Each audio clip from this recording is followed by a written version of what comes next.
Karl Pilkington, good afternoon. Hello. Welcome back. Thanks for Didn't having you me. work at Six Music for a bit?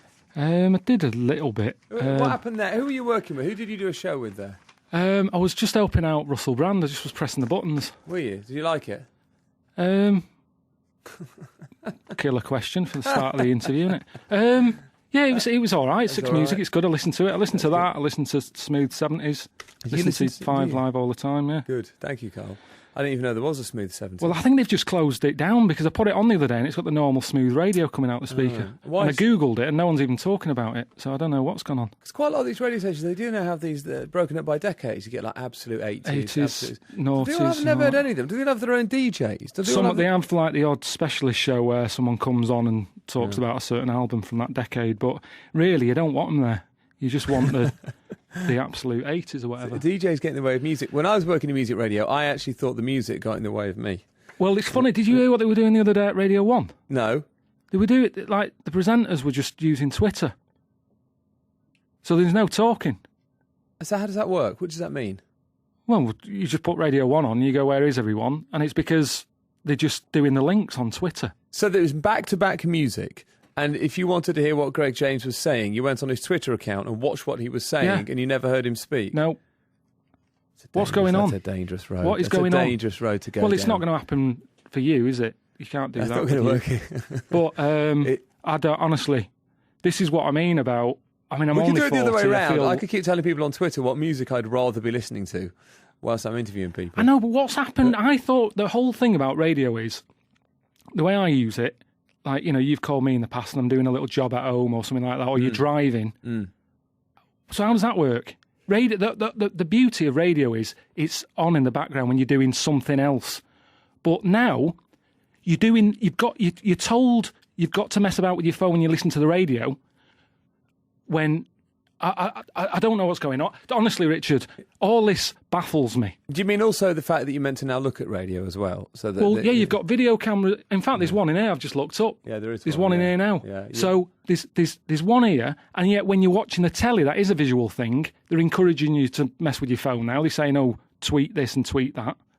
Yeah. It's all. I tell you, it's not what it was, is it? It's not what it was. What it means is, the idea is it involves a bit more work on the part of the audience, is what you're saying, whereas you'd rather flick it on in the background and not have to put a computer on and see something streaming or write tweets or take part. No, But of just course you listen. can still do that. Yeah, but just listen. Just listen. Now, Karl, you spent a lot of time in radio. That was, you were... I loved it. Honestly, it was I've never had a vocation in life, really. Well, But you the one, haven't- yeah, the you one haven't now. thing was, no, I haven't now. I'm not doing this because I want to do it. I've sort of slipped into it by accident. I But mean- with radio, I really loved it. It was the one. It was like my friend when I was growing up. I'd listen to it when I did my paper round. I'd always sit on top of the landing at in the evening when I'd sort of, if my dad was, I don't know, I had a mate round or something playing cards and that. I'd sit at the top of the stairs listening to Mike Sweeney. Would you? Yeah. I loved it, and I don't think kids do that anymore. Don't you love... Yeah, I'm not sure kids listen to radio. No. Don't you love making TV shows? Not really. Why no. Because it's not important, is it? It's not, it's not what it was. There's so many channels and, I don't know. I mean, I do it because it's a job, and most people just do a job because it's a job, don't they? You're not really always meant to love your job, are you? I'm lucky. I shouldn't moan about it because there'll be someone listening who's, digging a hole. In fact, they definitely are, because London, to get here today was a nightmare. There's so many holes in London. There's definitely someone listening digging a hole. Yeah. But the thing is, they'll be going, listen to him moaning. But what I mean is, I didn't choose this. No. Well, you sort But maybe of did, that's but I a know good what you thing. mean. But so you've made an Idiot Abroad for Sky, and then you have this new show, The Moaning of Life, which is also on Sky One, which is not a wholly dissimilar idea. Well, it's me and it's travelling, so... Yeah, it's you travelling and you're moaning about things. And... It's more than... I think the moaning thing is... It's misleading. I think, yeah, a little bit. I mean, we all moan. I think, in fact, what proves this is the amount of people who come up to me and say, oh, you remind me of my dad, or you remind me of my brother, or my cousin. So I'd say that's what people see me, that they're similar to me. Most people on the telly full of beans, aren't they?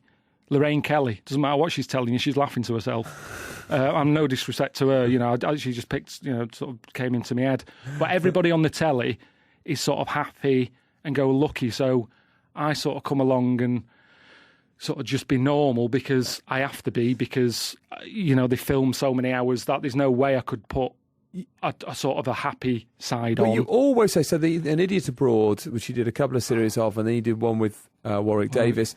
Now you have this show, and they've been very successful for Sky. The rate really high. They're always been played on. I was on an aeroplane recently, and I went to the back of the plane to use the bathroom. And when you're walking back through the plane, you can see what everyone's watching on their screens. You know what I mean by that? The screens in the back of their heads. There was about 4. Where was the flight to? It might have been America, but I could see 4 different people watching you. I don't know why. On their seats. It's on Sky every night. I'm sure they're sick of it. But that's an amazing thing to me, because I knew you when you weren't on air and we were working at XFM, the radio station in London. And then to see that you think of all the film choice and all the TV choice you got on a plane, and actually more people will watch, proportionally, more people watching that on that flight than anything else. Yeah, but to be fair, you don't know how often those people fly. I fly a lot, and when you fly a lot, you've watched all the good stuff. I was watching some debate with Kerry Katona in some Cambridge speaking thing. So don't be conned by that. That's just people running out of stuff to do. And what can you do? You're locked in, aren't you? There's no way you can go on a plane. But I need to come to another story. We're going to come back and talk to you after the news. But I guess my point was that these shows have grown into quite a big deal. But each time you've done a series, and I've interviewed you for each An Idiot Abroad, including the first ever one. And the podcast and everything. You always let me on. Yeah, always, yeah. But you always say, I'm not doing any more. I'm not doing any more. I'm sick of it. I can't travel. I don't want to film. I know. And now here we are. You said that when you promoted Series 1. Here we are effectively on Series 4 in some ways. And you keep going back. Mm-hmm. Why? Well, the first one was honestly, genuinely sort of like, that was too much for me. I know there's a lot of people who go, I'd love that experience, and I'm sure they would. But for me, if people don't know me, they don't know that I don't like that sort of thing. So I really meant it. And then after time, I think I've told you, after time, it's like giving birth, isn't it? It's that thing of women go, it was murder, and then they have another one because they forgot what it was like. And that's what it was. I look back at pictures, and also, I'm being honest there, it is how I earn money, and it's quite good money. So that's always going to. If someone said do it for free, I'm going to forget it. Yeah. That is the truth. It's good money as well. Yeah, What's course, wrong with admitting that? Yeah, I remember when Ricky Gervais was on this programme, we called you at home and you were fixing your boiler, and you were talking about, but there's so many people with their hand out. Richard, it's never ending. It's never ending. Honestly, and no matter how much you've got. Yesterday, I took my car to the garage. Someone wanted 600 quid for some, what's it called? Manifold intake flap on an exhaust. 600 quid. Yeah. I went, no, I'm not having it. And because they know I'm on the telly, they sort of think I'm joking and everything. It's like, no, I might have some money, but it's not worth 600 quid. The car's running fine. The only reason I know there's a fault is because some yellow light's coming up on the dashboard. It's just because you've got money, you don't want to be ripped off. Carl, stay there. We're going to come back to you. So, Karl Pilkington's with me. No, that's what you do, and you're very good at it. And we have a feature called the Moaning starting in a second. So, if you weren't any good at moaning, it would be a flaw. So, Karl is here. He's got a book as well, The Moaning of Life, to go with his new series. When's it on? It's on Sunday night. First episode this Sunday. Yeah, 9:00. First episode's about marriage. You go exploring marriage in Delhi. Yeah. So it's you going around the world again. Just looking at marriage is something. No Ricky. No Ricky, no Stevie Murr. No, there's no, if people didn't like Idiot Abroad, it's like, he does nothing but moan. I don't really moan in this. I'm just looking at topics. So it's a big topic each time. The first one is marriage. So here's a clip. So this Sunday, Sky 1, The Moaning of Life. Here we go. Definitely confirmed that this is not for me, this at all. You've got to have the miserableness to appreciate the happiness. You can't have one without the other. Why do we do the things we do? And just because two people love each other, they drag other people into it. Get on with it. Who's the mental one here? Is it me or everyone else? So, Karl, you explore marriage.